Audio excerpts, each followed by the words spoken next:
అయితే మీరు ఇప్పుడు ఉన్నంత స్టేబుల్గా అండ్ మీరు ఇప్పుడు స్టేబుల్గా ఉన్నారు కరెక్టే, కానీ మీరు పోరాడాల్సిన టైంలో పోరాడుతున్నారు. ఎక్కడ ఎలా సమాధానం చెప్పాలో అక్కడ అలా సమాధానం చెప్తున్నారు. సో ఇప్పుడు ఉన్న మాధవీలత గారిలాగే మీరు ప్రీవియస్గా అంటే ఒక 20 years బ్యాక్ కూడా ఉన్నారా? నేను ఇంటర్మీడియట్ చదివేటప్పుడు మీకు ఒకటి ఎగ్జాంపుల్ ఇస్తాను. నేను అప్పుడు లంగావణిలు వేసుకుంటున్నాను. నా ఫ్రెండ్ ఒక అమ్మాయి నవజీవన్ అమృత్ కపాడియాలో చదువుతున్నాం. మేమంతా ఫ్రెండ్స్ ఆఫ్ 5 friends మేము. ఇంటర్మీడియట్ కాలేజ్ నుంచి కొన్ని సబ్జెక్ట్స్ మాత్రమే హిందీ లాంగ్వేజ్ తీసుకున్న వాళ్ళకి రోడ్ క్రాస్ చేసుకొని ఒక బైలేన్లో వెళితే నవజీవన్ అమృత్ కపాడియాకి అటుపక్కన ఒక పీజీ కాలేజ్ ఉండేది. ఎందుకో పెక్యులర్గా హిందీ క్లాసెస్ అక్కడ పెట్టేవాళ్ళు. పాప ఈ అమ్మాయి ఒక్కతే వెళ్ళవలసి వచ్చేది. Somebody use to eve teasing her, అమ్మాయిని. రిటర్న్ వచ్చి నాకు చెప్పింది, మాధవి నన్ను ఇలా టీజ్ చేస్తున్నారు అని. సో నువ్వు రా, నేను ఎవడు చేస్తాడని చెప్పి నా క్లాస్ బంకు కొట్టి నేను అమ్మాయి అంట వెళ్ళి వాడికి ఏ రేంజ్ వాడు స్కూటరు వాడు మా వెనకే వస్తున్నాడు. ఈ అమ్మాయి నువ్వు నడుస్తూ ఉండని చెప్పాను. ఈ అమ్మాయి నడుస్తుంటే ఈ అమ్మాయితో పాటు ఆగిపోయి నేను వెనక్కి వెళ్ళిపోయి వాడు స్కూటర్ పట్టుకున్నాను. వెనక్కి లాగాను వాడిని పట్టుకొని. వాడికి అర్థం కాలేదు. నేను చెప్పాను, చంపేసి పాతేస్తాను నిన్ను ఇక్కడ అని చెప్పాను. ఏమనుకుంటున్నావు నువ్వు? ఆడపిల్లల కాలేజ్ కదా అని వాడికి చేత కదా అనుకుంటున్నావా? చీరస్తాను ఆ కొడక అన్నాను. నా వయసు ఎంత అప్పుడు? వాళ్ళు 15 years. నేను ఇట్లా చేసి ఇలాంటి ఏవైనా అంటే ఇంటి మీదకి తెచ్చిన దాఖలాలు ఉన్నాయా? ఇంటి మీదకి మగపిల్లలు వెధవ పనులు చేస్తే ఇంటి మీదకి వస్తాయి, కానీ ఆడపిల్లల్ని ఏమైనా ఎదిరించి వాళ్ళ కోసం వాడు నిలబడితే ఇంటి మీదకి ఎందుకు వస్తారమ్మా? ఎందుకు అడుగుతున్నానంటే ఇష్యూ మీకు కూడా కాదు, మీ ఫ్రెండ్కి. అండ్ ఒకవేళ ఇప్పుడు నేను చెప్పాను, ఎక్కువ తమాషాలు వేస్తే కనుక నేను local police station complaint LADS చేస్తానని చెప్పాను. ఇంకా వాడు పర్మనెంట్గా ఉండిపోతాడు కదమ్మా ఫైల్స్లో. కానీ మీరు ఇంత చెప్తున్నారు, కాకపోతే ఏమనిపిస్తుంది అంటే నిజంగానే ఎవరు అంత డేర్ చెయ్యరు అప్పుడు ఉన్న సిచ్యువేషన్స్ కి. కానీ ఈ రోజు కూడా ఎవరు అంత డేర్ చెయ్యట్లేదు. అనవసరమైన చోట డేర్ చేస్తున్నారు అంతే. కానీ అవసరమైన చోట ఆడపిల్ల కనుక తనకు తాను కోసం నిలబడగలిగితే మగపిల్లలంతా వెంటనే ఫస్ట్ రౌండ్లోనో, సెకండ్ రౌండ్లో, థర్డ్ రౌండ్లోనో they will not get in too much of seriousness of issues.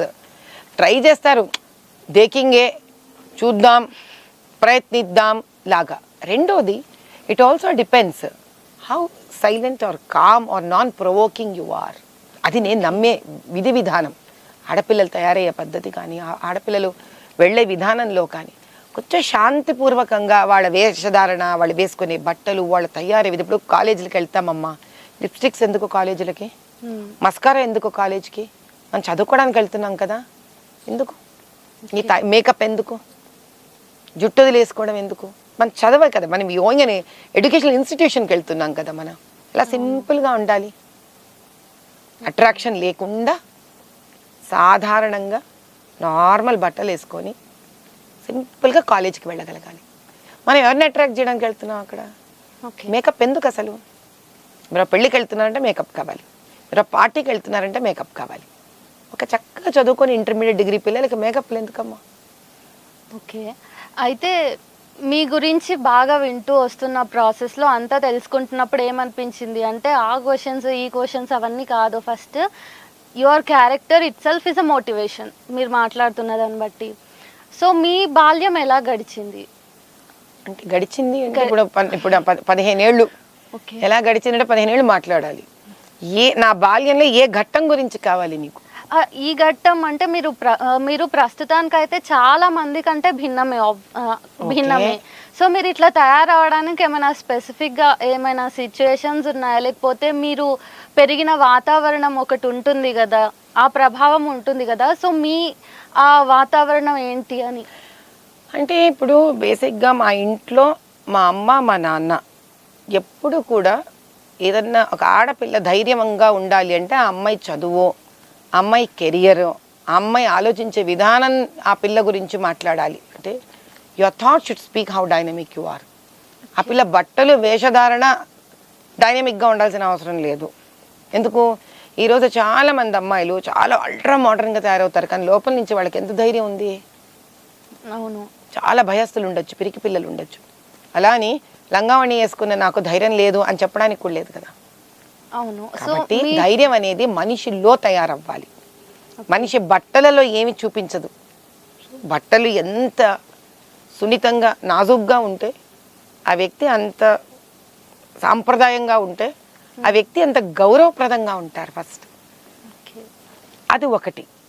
రెండోది జనరల్గానే ఇంట్లో ఒక భక్తి భావన, పూజ, సంగీతము, నాట్యము ఇవన్నీ ఉండేది మా ఇంట్లో.